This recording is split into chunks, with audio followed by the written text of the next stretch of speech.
Can you guys tell me what charge the can has? Watch. I'm gonna go across like this.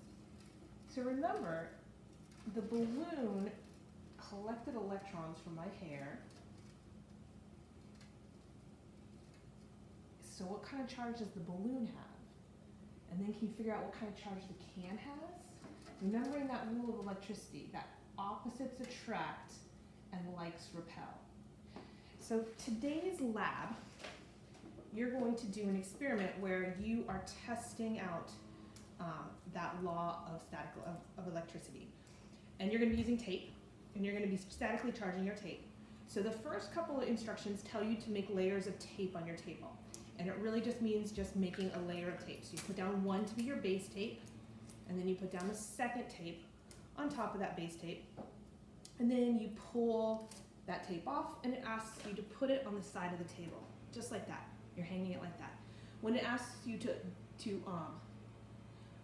uncharge that, or rub your finger on it, what you do is you're just rubbing your finger on it maybe once, twice, maybe 3 times, and that's it. So that's the first part.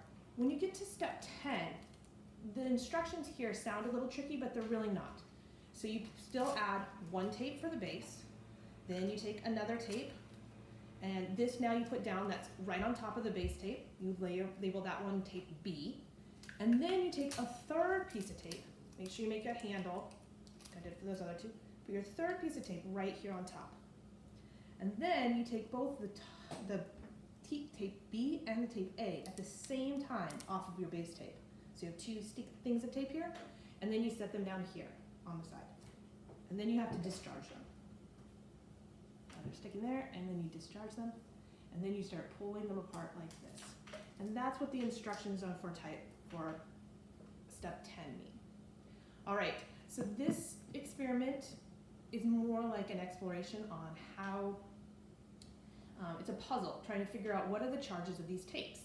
And just like the puzzle I started with what's the charge on the balloon and what's the charge on the can, you can bring your balloon towards them and figure out what the charge on each of those tapes is. So think of it as a puzzle, and remember you can do it as many times as you want, and just have a little bit of fun with it. Okay.